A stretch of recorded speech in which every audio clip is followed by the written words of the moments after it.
He decidido hacer este vídeo porque creo que hay mucha gente que no termina de entender los conceptos, y más esas personas que les da pena al caballo.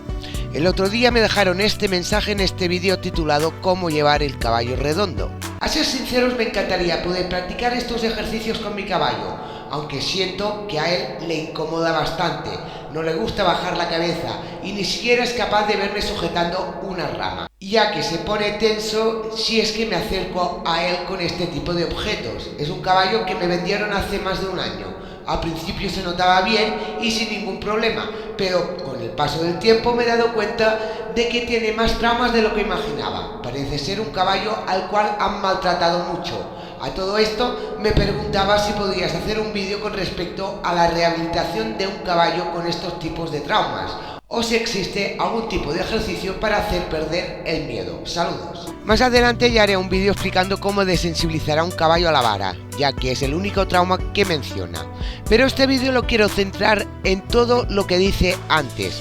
Bajar la cara a él le incomoda bastante, no le gusta bajar la cabeza, parece un caballo al cual han maltratado mucho. Mi pregunta es, ¿un caballo que ha ido toda su vida o por lo menos un año con la cara alta, qué esperáis? ¿Que cuando le pidas que baja la cara lo haga sin rechistar? Cuando tú pides al caballo que trabaje con la cara abajo y metiendo los posteriores, estás exigiendo más implicación por parte del caballo. Estás exigiendo que el caballo se esfuerce más en el trabajo y esperáis que no proteste, que lo acepte sin más. Os voy a poner un ejemplo para que lo entendáis. Dos personas trabajan en un bar y después de un año despiden a una y se queda solo una persona realizando el trabajo que anteriormente hacían dos.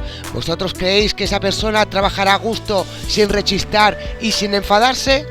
Pues esto es lo mismo. Un caballo acostumbrado a no esforzarse en el trabajo, el día que pidas un esfuerzo extra, este va a protestar. Es pura lógica. Así que, si no estáis preparados para ver el caballo un desacuerdo con vosotros, no pidáis esfuerzo por parte de él. En cuanto al maltrato, otro punto que quisiera tocar. ¿Por qué a los caballos muy sensibles o asustadizos siempre se dice que los han maltratado? Esta persona habla que al principio de tenerlos se notaba bien y ahora dice que tiene más traumas de lo que imaginaba. En el mensaje solo habla de un solo trauma, el miedo a la vara. Hay muchos caballos que tienen miedo a la vara y no han sido maltratados. Un caballo realmente maltratado desde un principio ya se nota, no después de un año. Por esta regla de 3, cualquier persona que comprara a mi potra Iris también diría que es maltratada, porque su carácter es desconfiar con la gente que no conoce, muy sensible a la presión, un movimiento muy brusco a su lado, ella se aparta como si fuera a morir, no le gusta para nada la presión y por lo tanto reacciona muy fácilmente a ella. Hay que saber la medida de presión que hay que dar para que no tenga una reacción brusca. Esta yegua la compré salvaje y no estaba tocada por ningún humano y os aseguro que nunca se la ha golpeado. Castigado sí, pero no golpeado. Con eso os quiero decir que es fácil decir que un caballo ha sido maltratado más que conocer realmente el carácter de este. En este caso no puedo asegurarlo ya que no da detalles de los traumas que dice que tiene. Quiero aprovechar este vídeo para explicaros la diferencia de maltratar y exigir o educar a un caballo. Si nos ponemos a pensar en frío, si le das con la vara un poco fuerte a un caballo ya te acusan de maltratador. Y no, señores, eso no es así. Sabéis que yo digo las cosas por su nombre y también sabéis, los que me conocéis, que no maltrato a los caballos, pero sí tengo que decir que los educo y les exijo. Para que veáis la diferencia entre exigir o educar y maltratar, os voy a poner un ejemplo de nuestra vida cotidiana. El típico niño que no quiere hacer los deberes. La madre decide encerrar al niño en una habitación y no va a salir hasta que haga los deberes. Se acerca la hora de cenar y el niño ni ha empezado a hacer los deberes. La madre decide que hasta que no los haga, no va a cenar. ¿Vosotros creéis que la madre está maltratando al niño? Para la madre que piense, pobrecito, le voy a dar de cenar al niño, no sea que pase hambre. Esta gente es la típica que le da pena al caballo, lo mismo que en esta situación le da pena al niño. Pero realmente si analizamos bien la situación, el niño está pasando hambre porque es un perezoso y no quiere hacer los deberes, o sea, pasa hambre porque quiere. Así que yo a esto no lo llamo maltrato, ya que el niño tiene la opción de escoger si quiere pasar hambre o no. Todo depende de lo perezoso que sea el niño y el nivel de hambre que tenga. Otra cosa muy diferente es que castigues a un niño encerrado en una habitación y le dejes sin cenar.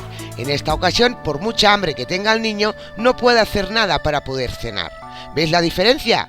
Pues trasladando esto en el mundo del caballo, viene a ser lo mismo. Maltrato sería agarrar a un caballo y golpearlo repetidamente sin parar por algo que ya haya hecho. Es algo que el caballo, primero, no puede elegir en ese momento, y segundo, el caballo no asimilará tantos palos por la reacción que ha tenido anteriormente, ya que solo pensará en esquivar o huir de los palos. Otra cosa sería si el caballo puede decidir cuándo dejar de sentir los golpes. O sea, me explico mejor. Un caballo que no quiere trotar, le das con los talones, el caballo te ignora. Le das más fuerte, sigue sin hacerte caso. Le das un toque con la fusta, y si no se pone a trotar, ese toque cada vez es más intenso. Y si hace falta, hasta llegar a tener que dar un buen fustazo para que el caballo reaccione y se ponga al trote. Quien dice uno, dice varios, los necesarios hasta que el caballo se ponga a trotar. Pero siempre hay que empezar suave e ir subiendo de intensidad. Aquí no hay maltrato, ya que el caballo es el que decide a qué intensidad se va a poner a trabajar. Él sabrá que después de la ayuda de piernas viene la vara, y cada vez será más intensa si no se pone a trotar. Así que, igual que el niño decidirá hacer los deberes cuando quiera salir de la habitación o quiera cenar, el caballo se pondrá a trotar cuando decida que no quiere sentir la vara o los talones demasiado fuertes. Con todo esto, os quiero decir que muchos caballos no les gusta la fusta. Algunos puede ser porque han abusado mucho de esta ayuda artificial, pero la mayoría es porque saben que con la fusta les hacen trabajar.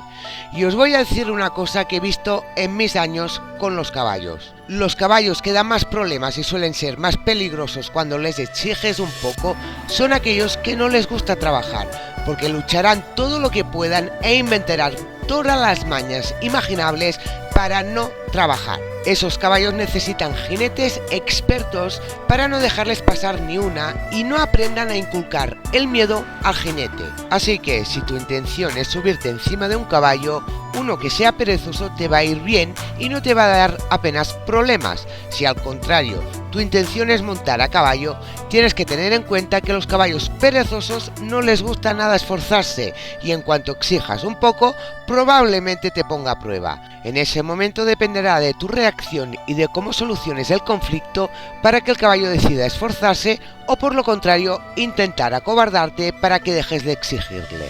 Los caballos perezosos aprenden rápido a crear miedo a un jinete, ya que un jinete miedoso nunca exigirá, nunca ordenará, y eso este tipo de caballos lo saben muy bien, ya que cualquier acción que ellos hagan a la que vean que el jinete deja de exigir, ellos ya notan que este tiene miedo, así que esa acción la repetirán cada vez que pidas algo que requiera un esfuerzo extra por parte del caballo. Dejadme en los comentarios si eres de los que sube encima del caballo o los montas. ¡Hasta la próxima, caballistas!